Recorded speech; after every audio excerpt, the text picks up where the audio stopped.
दयामीर भाषा डैम की तामीर से 16,500 मुलाजमतें पैदा होंगी। मंसूबे से 4,500 मेगावाट सस्ती बिजली पैदा होगी।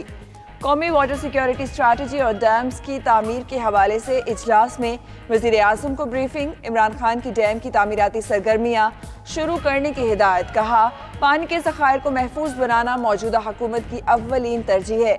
मुआवने खुसूसी इत्तलात आसिम सलीम बाजवा का ट्वीट कहते हैं, दयामीर भाषा डैम की तामीर का ऐलान तारीखी खबर है।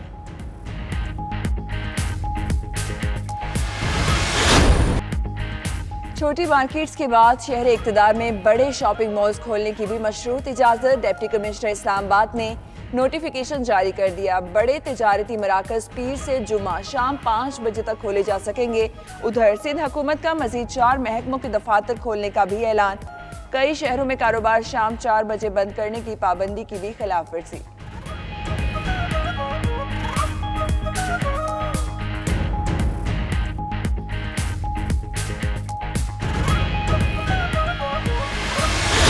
इमरान खान से उस्मान डार की मुलाकात। रिलीफ टाइगर फोर्स के मुताल्लिक बातचीत। वज़ीर आज़म से मुआशी टीम के अरकान ने भी मुलाकात की।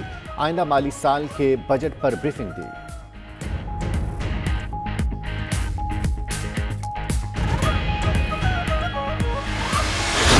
बिलावल भुट्टो की वफाकी हुकूमत पर तनकीद। वज़ीर आज़म को बैटिंग लाइन पर नजरसानी का मशवरा। 18वीं तरमीम पर बहस का इंदिया भी दे दिया।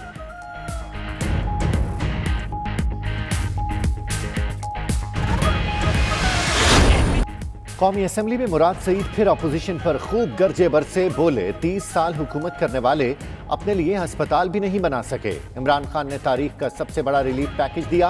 सिंध हुकूमत ने राशन किसको दिया? 5.5 खरब रुपए कहाँ खर्च किए? वहाँ एम्बुलेंस और दवा तक तो मुयस्सर नहीं।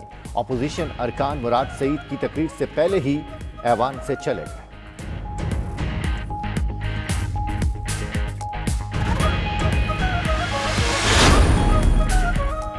हम आज जहां खड़े हैं वो 2-2.5 महीने की गफलत का नतीजा है।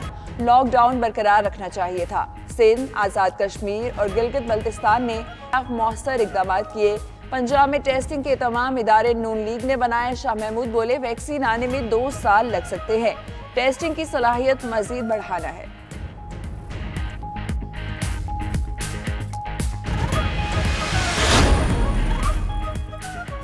बैरून मुल्क फंसे पाकिस्तानियों की वापसी का सिलसिला जारी। अमरीका से 150 तलबा खुसूसी चार्टर्ड परवाज के जरिए लाहौर रवाना। तलबा एक्सचेंज प्रोग्राम के तहत अमरीका में जेर तालीम थे। पाकिस्तानी सफीर असद मजीद ने डैलिस एयरपोर्ट वाशिंगटन पर तलबा को अलविदा किया। तालिब इल्मों की महफूज वतन वापसी के इंतजाम पर अमरीकी हुकूमत से इजहार तशक्कुर।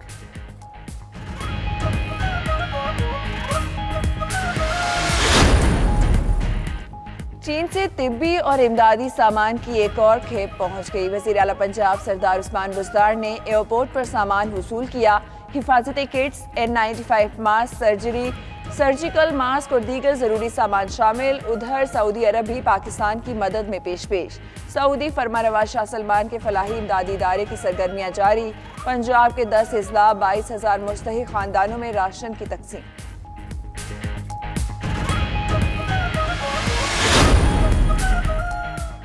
पंजाब में मैट्रिक और इंटरमीडिएट के लाखों तलबा और तालिबात के मुस्तकबिल का हतमी फैसला आज होगा। सूबे के तमाम तालीमी बोर्ड्स के सरबराहों का इजलास आज तलब। वजीर हायर एजुकेशन की ज़ेर सदारत इजलास में तलबा की बगैर इम्तिहान प्रमोशन के तरीक़ाकार की मंजूरी दी जाएगी।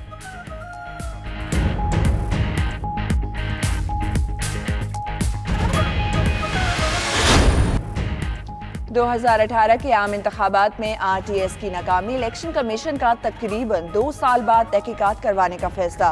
चेयरमैन नादरा की इलेक्शन कमीशन को रिजल्ट ट्रांसमिशन सिस्टम पर briefing. Chief election commissioner Sikandar Sultan Raja का RTS की नाकामी पर नादरा पर इजहार बरहमी। कहा, आम इंतखाबात में ये सिस्टम क्यों नाकाम हुआ, मुकम्मल इंक्वायरी करवाई जाए।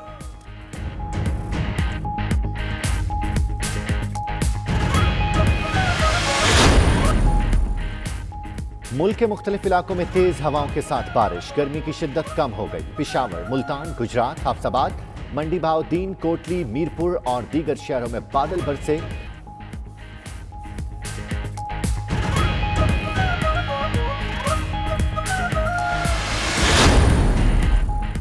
अमेरिका और कनाडा में गैर मामूली मौसम से लोगों पर हैरत तारी। कई इलाकों में तेज धूप के दौरान बर्फबारी, दरख्त, इमारतें और फूल बर्फ से ढक गए। महकमा मौसमियात ने शमाल मशरकी अमेरिका में ठंडे ठार मौसम की पेशगोई कर दी।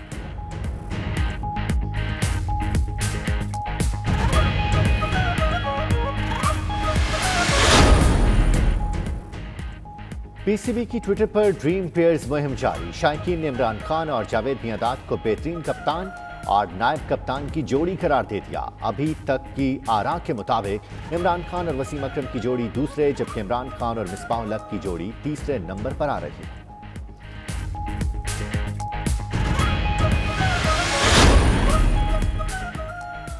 और फिल्मी दुनिया के बड़े मेले कांस फेस्टिवल का इनेकाद मंसूख कर दिया गया। शेड्यूल के मुताबिक फेस्टिवल आज से 23 मई तक होना था। मुंतजमीन का कहना है कांस फेस्टिवल का इनेकाद जून या जुलाई में करने के साथ दूसरे ऑप्शन भी ज़ेर गौर है।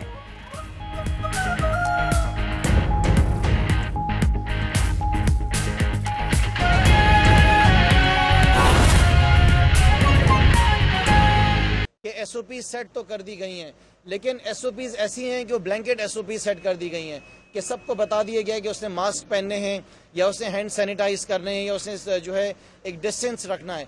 लेकिन उसके साथ साथ मैं समझता हूं कि जिस तरह सारी इंडस्ट्रीज खुली हैं, मार्केट्स खुली हैं, दुकानें खुली हैं, अलग अलग कारोबारी मामला शुरू हुए हैं, तो एसओपीज जो हैं वो उनके हिसाब से ही होनी चाहिए। जैसे कि प्लास्टिक इंडस्ट्री है तो प्लास्टिक इंडस्ट्री के हिसाब से एसओपीज होनी चाहिए। अगर कंस्ट्रक्शन इंडस्ट्री को खोला गया है तो वो एसओपीज जो है वो कंस्ट्रक्शन इंडस्ट्री के हिसाब से होनी चाहिए। ऐसा नहीं हो सकता कि अगर कोई रेस्टोरेंट है उसकी एसओपीज और उसके साथ साथ अगर कंस्ट्रक्शन इंडस्ट्रीज हैं उनकी जो एसओपीज हैं वो एक जैसी वो सेपरेट होनी चाहिए। तो ये एक सिंध गवर्नमेंट से हमारी रिक्वेस्ट है कि इसको ज़रूर देखें। ये शायद एक बहुत बड़ा मेजर एक इम्पॉर्टेंट पॉइंट था जो उनकी तरफ से मिस हो गया है। दूसरा जो इशू बहुत बड़ा है जिसको हम पहले भी हमने हाईलाइट किया, लेकिन ज़ाहिर है कि जोर हमारा लॉकडाउन पे था, तो आज से हमने एक नया मिशन उठाया है पाकिस्तान तहरीक इंसाफ ने, और वो हमारा मिशन ये है कि सूबे सिंध के जो हॉस्पिटल्स हैं वो हमने पाकिस्तान पीपल्स पार्टी की हुकूमत से ठीक करवाने। जिस तरीके से हमारे हॉस्पिटल्स की बर्बादी हुई है, जिस तरीके से इस 12 साल में पाकिस्तान पीपल्स पार्टी ने ऐसा महसूस होता है कि पर्पसली अपने सारे हॉस्पिटल्स को तबाह किया है, उनका चाहे वो इंफ्रास्ट्रक्चर हो, चाहे वहाँ पे मेडिसिन की अवेलेबिलिटी हो, चाहे उसके निज़ाम को बेहतर करने की बात हो, वो तकरीबन पूरे सूबे सिंध के जितने हॉस्पिटल्स हैं उनका बुरा हाल है। शायद गिने चुने जो गवर्नमेंट के हॉस्पिटल्स होंगे 1 या 2, वो पूरे सूबे सिंध के अंदर जो है वो आपको ठीक नजर आएंगे। तो लिहाजा पाकिस्तान तहरीक इंसाफ ने ये आज से फैसला किया है कि जब तक सूबे सिंध के हॉस्पिटल्स ठीक नहीं हो जाएंगे, हमारी इसी तरीके से ये प्रेस कॉन्फ्रेंसेस चलती रहेंगी, हम इनके हॉस्पिटल में छापे मारते रहेंगे, हम आवाम को दिखाते रहेंगे कि सूबे सिंध के अंदर पाकिस्तान पीपल्स पार्टी ने हॉस्पिटल्स को किस तरह तबाह किया है। हाँ, अगर कुछ हॉस्पिटल्स हैं जिनका अगर आप बोलें तो मैं नाम भी ले लेता हूँ, जैसे कि ओजा हो गया, जैसे कि इंडस हॉस्पिटल हो गया, डाउ हो गया, कुछ हॉस्पिटल्स ऐसे घंबट हो गया, कुछ हॉस्पिटल्स ऐसे हैं जिनको कंटिन्यूस बेसिस पे अरबों रुपए देते जा रहे हैं, अरबों रुपए देते जा रहे हैं, अरबों रुपए देते जा रहे हैं। आज से कुछ दिन पहले एक हॉस्पिटल और है जिसको 400 करोड़ रुपए दिए गए हैं और अंदाजन अभी तक कोई 2.5 अरब रुपए कोविड के नाम पर खर्च हो चुका है। मेरा ये सवाल है कि जिन हॉस्पिटल्स को जो 4 से 5 आपके पसंदीदा हॉस्पिटल्स हैं जिनको आपने खरबों रुपए दे दिए हैं, उनसे आवाम को फ़ायदा क्या हुआ है? 4 से 5 लोग हैं जो कि कमेटी के मेंबर हैं जिनके ज़रिए 2.5 अरब रुपए खर्च कर चुके हैं, लेकिन आवाम के पास इसका कोई हिसाब किताब नहीं है।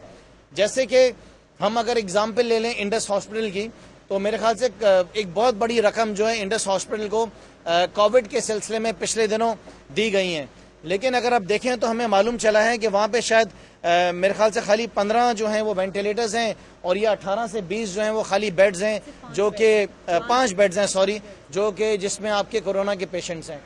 तो हम ये जानना चाहते हैं कि आपने आज तक 12 साल में अपनी तैयारी करी क्या? इन 5 हॉस्पिटल्स को आप पैसा देते गए, आप एनजीओज को पैसा देते गए, आपने अपने जो गवर्नमेंट के हॉस्पिटल्स थे आपने उनको ठीक करने की कोशिश बिल्कुल भी नहीं करी। हालांकि हमने ये देखा कि वो तबाही की तरफ जाते गए। हम आज सबसे पहले आपसे ये डिमांड ये कर रहे हैं